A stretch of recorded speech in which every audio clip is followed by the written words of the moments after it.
Maintenant, je vais donc passer la parole à Désirée Tchoman. Désirée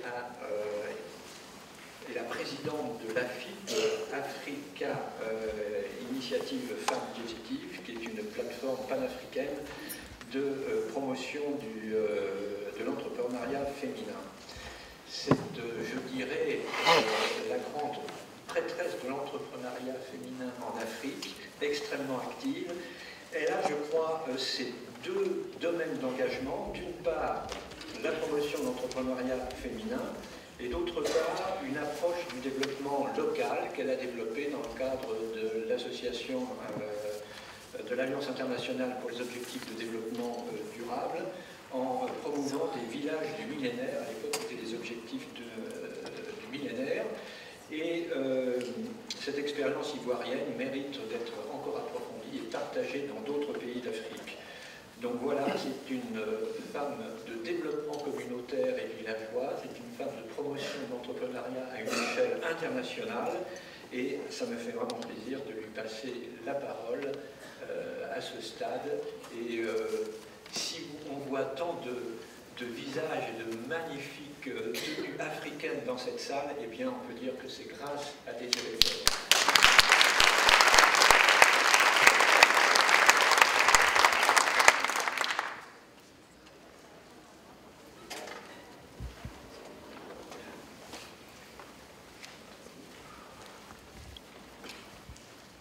Madame la Présidente de la Fondation Servir, ex-première dame de la Côte d'Ivoire, Monsieur l'ambassadeur de Côte d'Ivoire à la mission diplomatique, Mesdames et Messieurs les chefs d'agence des Nations Unies, Mesdames et Messieurs les partenaires, honorables invités, Mesdames et Messieurs de la presse, chers membres d'Africa Femmes Initiative Positive.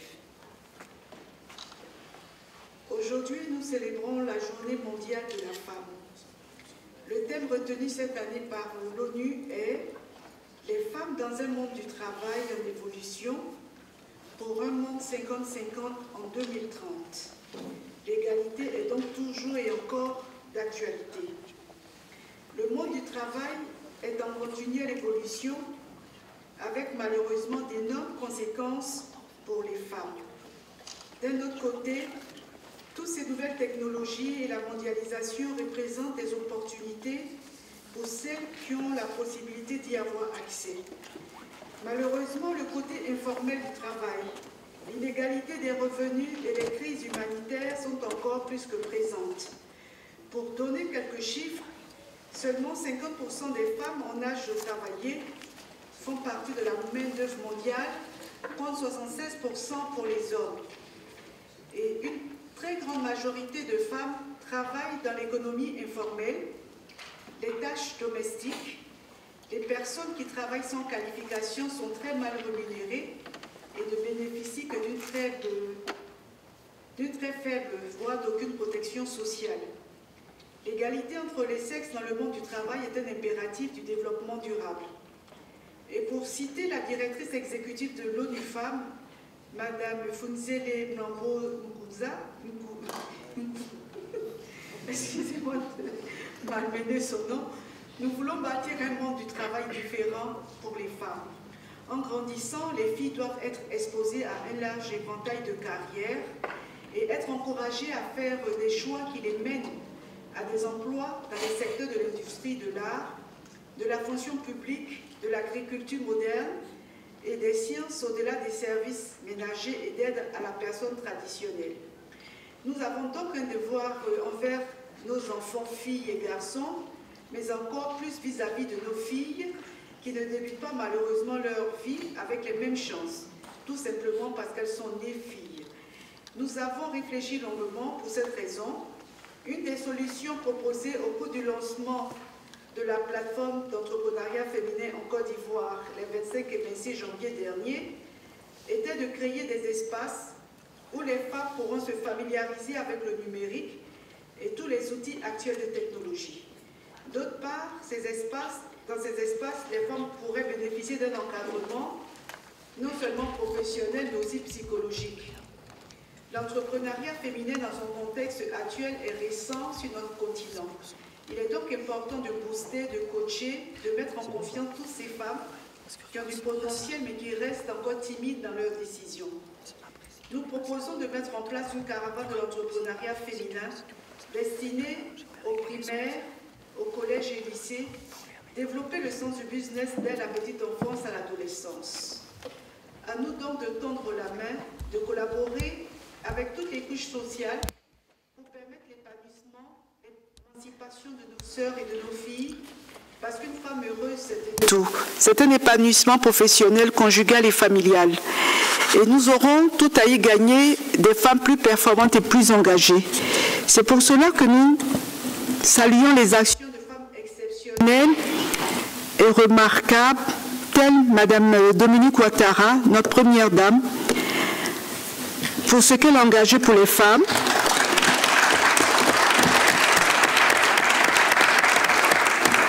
Pour l'ex-première dame, Mme Marine Conan-Bédier, qui est présente,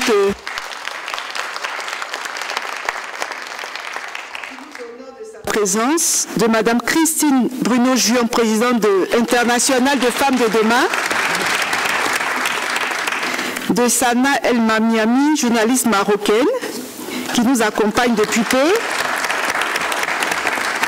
de la députée Doumé qui porte le projet de l'entrepreneuriat féminin en Côte d'Ivoire, Aya Virginie Touré, à Mme Janine Diagou, directrice générale de NCA Group, et à l'ensemble des dames que nous ne pourrons pas toutes citer ici, mais qui sont toutes aussi brillantes. C'est pour cela que nous travaillons sur l'Observatoire de l'entrepreneuriat féminin pour évaluer toutes les politiques d'accompagnement et les mécanismes de soutien. Aujourd'hui, l'Afrique est en pleine expansion. Notre continent se développe et nous ne pourrons pas faire face à ce développement sans le concours des femmes et des hommes. Nous avons besoin des hommes pour avancer. Alors, ne perdons pas de temps. Nous avons des femmes brillantes qui pourraient nous être très utiles sur des postes de décision. Alors, donnez aux femmes les outils et la possibilité de contribuer à l'émergence de notre continent. Soyez notre porte-parole auprès de Mme Dominique Ouattara pour qu'elle intercède en faveur des femmes auprès du président de la République pour un local que nous attendons depuis très longtemps, destiné à la coordination de la plateforme d'entrepreneuriat féminin de la capitale aux provinces, du district d'Abidjan aux communes. À Mme Janine Diagou, son appui continu pour la mise en œuvre de nos activités, surtout en besoin de renforcement de capacités. À M. Ferdinand Bleka, président de Afri-Japan Africasia, qui s'est engagé à financer, encourager tous les élus locaux qui mettraient en œuvre des politiques de développement qui concernent les femmes. Tous mes remerciements à la mission diplomatique, à notre ambassadeur, surtout à notre ministère des Affaires étrangères, qui n'a ménagé aucun effort pour faire de notre participation ici à Genève un succès.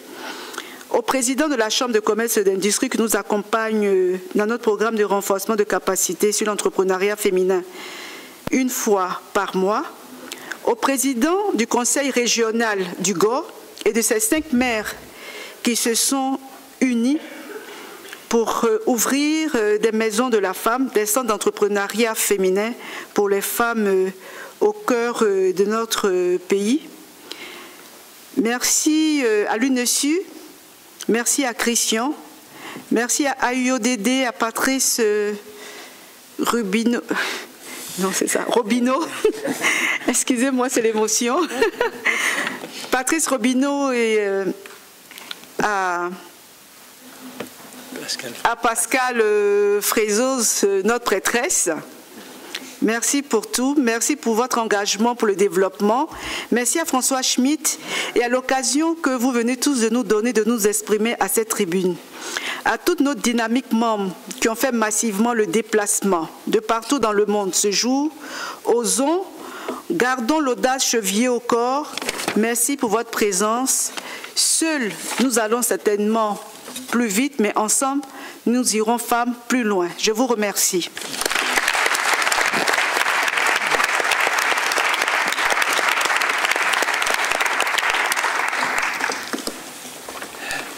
Merci Désiré pour nous avoir vraiment brossé le tableau du mouvement qui est bien mis en marche pour l'entrepreneuriat féminin dans le contexte de la Côte d'Ivoire. C'est très impressionnant ce mouvement et j'espère que ça peut aussi se développer de façon aussi dynamique avec ces femmes entrepreneurs dans d'autres pays d'Afrique et dans le monde. Merci beaucoup.